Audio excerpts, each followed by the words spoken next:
اخبار اللمه غدا في سوق الحد. طبعا الناس اللي هي بتستنى التقارير عشان خاطر تعرف ان كان هيكون في لم في الاسواق ولا لا. في مقدمه الفيديو كده احب اذكرك من غير رغي كتير، لو انت اول مره شفنا على اليوتيوب اشترك في القناه فضلا وليس امرا، وفعل زر الجرس عشان يوصلك اشعار بكل فيديو جديد.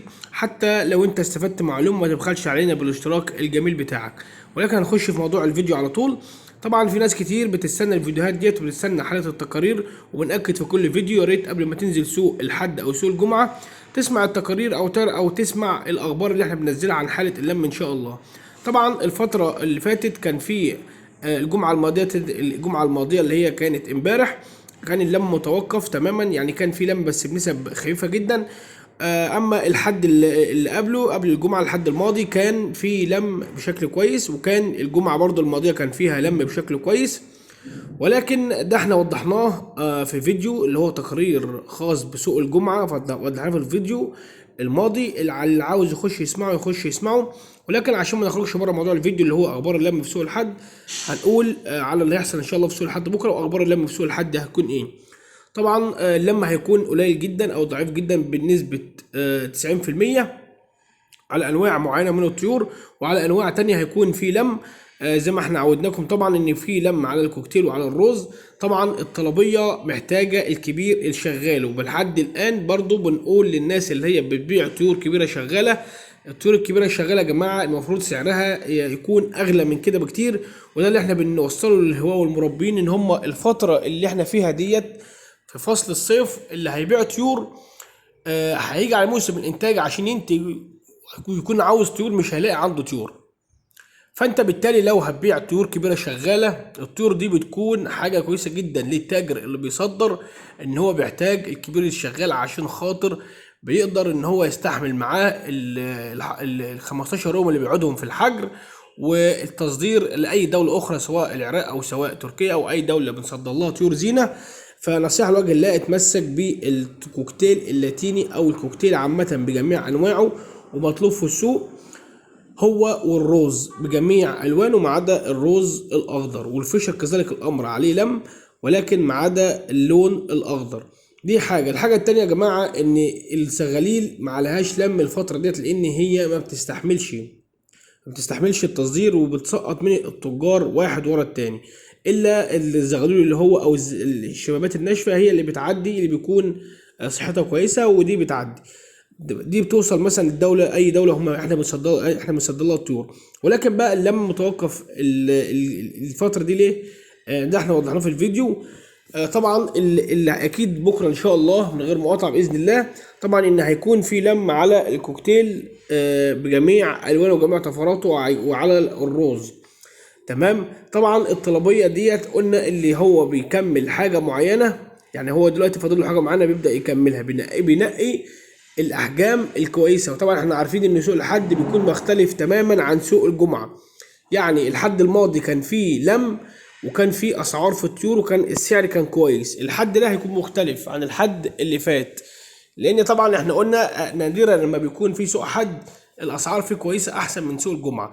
وده احنا قلناه طبعا. اللي كان عاوز يكمل طلبيه او فاضل له عدد قليل من الطلبيات كان بيكملوا في سوق الحد الماضي. ولكن الحد ده هيكون برضو التركيز على الحاجة المستويات الكويسة او الحاجة اللي صحتها كويسة. انصحك لو عندك طيور صحتها كويسة وحاجة كويسة اتمسك باسعارك، وتمسك ان انت تبيع بسعر كويس. صدقني التاجر كده كده هياخد الطيور. انت كمربي او كهاوي بتنزل سوق الجمعة يا جماعة المفروض تتمسكوا بالاسعار وما تنزلوش بدري. وبنأكد على المعلومة دي، حتى لو عندك طيور كتير، حتى لو التاجر محتاج الطير ده وعليه لم ونازل، واللي بيشوف المربي نازل بكميه كبيره بيقلل في سعرها وبيبخس في سعر الطير، وبيسيبوا المربين والهواه الصبح كده بيتفقوا على سعر او بيحددوا سعر معين. طبعا كل تاجر حتى لو ما اتفقوش مع بعض وبقى عزبه واحده، طبعا كل تاجر عاوز يكسب، كل تاجر بيلم وبيصدر عاوز يكسب، فبالتالي عارف النمط بتاعه وعارف كل حاجه بتكون ماشيه ازاي. يعني حتى يعني حاجه بس بالعقل كده، لو هما متفقوش مع بعض طبعا هو التاجر ده بحد ذاته عاوز يكسب، فبالتالي ما بيحبش ان هو يرفع الاسعار.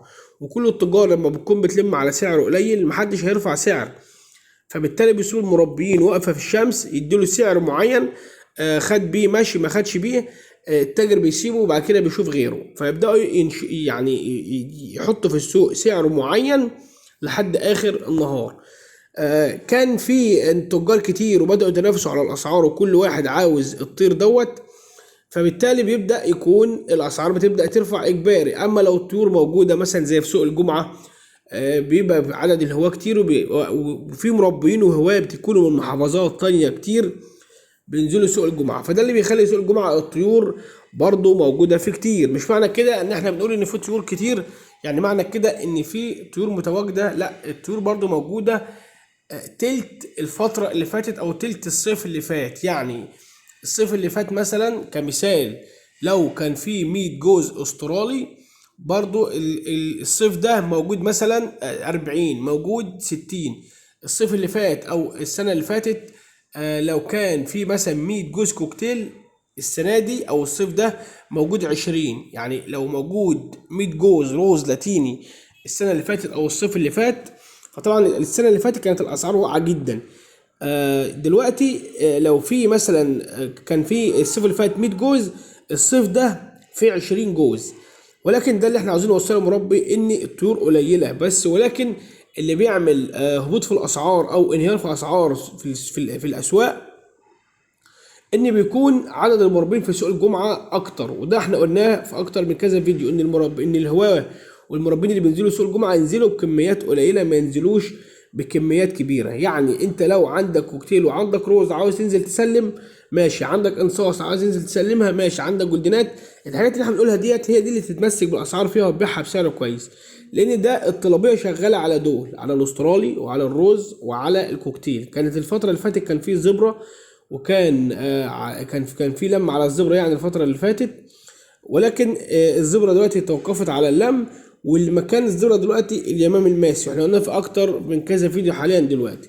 هو برضو اليمام الماسي ماسك سعره كويس، ماسك سعره كويس، ما هوش وحش. يعني اليمام الماسي مثلا لو قلنا بترمى على 350 جنيه ولا على 400 جنيه الكبير الشغال، هو حد ما الاسعار برضو مش عاليه قوي، ولكن كويس بالنسبه للسيلفر اللي هو الغامق، مش الفواتح او اللي هو اليمام الماسي الاحمر او المصبعات. الحاجات دي بيكون فيها اسعار تانية، اسعار غاليه جدا، ولكن احنا بنتكلم على الطفره اللي هي العاديه بتاعتنا من 400 ل 450 كحد اقصى. التجار مثلا هتلم كده، تمام. اما الاسترالي دلوقتي احنا عارفين ان الاسترالي موجود في السوق، وطبعا مهما الاسترالي كان عليه طلبيات بيجي برضو مع الوقت يا جماعه. الاسترالي يعني اي هاوي او اي مربي حتى لو لسه مبتدئ في الهوايه، لو جاب جوزين ثلاثه من الاسترالي اللي عنده بفضل الله بينتجوا. الاسترالي عارفين ان هو منتج غير اي طيور تانية، بيكون الانتاج منها قليل، او بيكون عدد العشوش بتاعته قليله جدا في السوق. كمثال الكوكتيل اللاتيني ممكن يديك في السوق عفوا يديك في السنه 4 عشوش مثلا كمثال. كل 3 شهور ممكن يديك عش، وممكن ال3 شهور دول عش منهم يطلع مروق، او عش يسيب البيض او يكبس منه، او الزغاليل تطلع وتموت. فيا جماعه احنا دلوقتي لما تنزل السوق لازم تتمسك بالطيور بتاعتك وتبيع بسعر كويس، لان لو هتحسب تكلفه الاكل للجوز الكوكتيل الواحد او جوز الطيور اللي انت بتطلعه كبير شغال ده، هتلاقي نفسك انت بتخسر قد تمن الجوز ده اكل وخدمه وشرب ومراعاه للطيور. يعني بتبيع الكوكتيل اللاتيني على 500 جنيه ولا على 600 جنيه كبير شغال عمر سنه، لو هتحسبها هتلاقيه واكل في كل شهر مثلا كيلو فلارس. كان الفلارس عامل 60 جنيه، هتلاقي في ال10 شهور فقط عاملين 600 جنيه يا دوبك هم تكلفه الجوز حبوب بس، غير اي حاجه. فبالتالي الفتره اللي جايه هتبدا ان انت تتمسك بطورك، هتمسك سعر، غير كده الهواية بتسوق. وغير كده احنا قلنا ان الطلبية لسه في مصر ما تصدرتش، فده اللي بيخلي ان مفيش لم الفترة دي. اول ما الطلبية دي تتصدر بتقعد 15 يوم يا جماعة، ده اللي بيحصل في التصدير. الطلبية بتتصدر بره مصر، بتقعد بعد ما تتصدر بيقعدوا 15 يوم لمدة الحجر، وبعد كده بيبدأوا بالفعل في طلبية جديدة. وده احنا قلناه في اكثر من كذا فيديو، ان احنا بنعرفك بكره هيكون بدايه الطلبيه الجديده، وبكره الطلبيه اللي موجوده في مصر هتسافر. فبالتالي بنعرفك يعني اما الطلبيه اللي موجوده حاليا دي هتسافر الحد الجاي ده، يا اما هتسافر الجمعه القادمه، يا اما الحد يا اما الجمعه القادمه. هنعرفك برضو ده في فيديوهات تانية.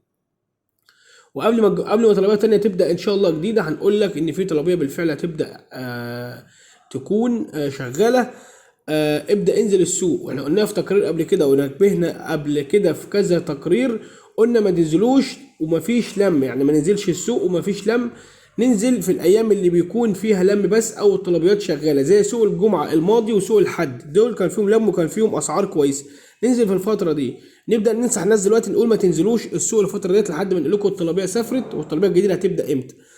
تمام، وكده احنا بنوصل المعلومه للناس بما يرضي الله. ولكن عشان ما نطولش يا جماعه في مده الفيديو اكتر من كده، كده يبقى احنا وصلنا لنهايه الفيديو. وما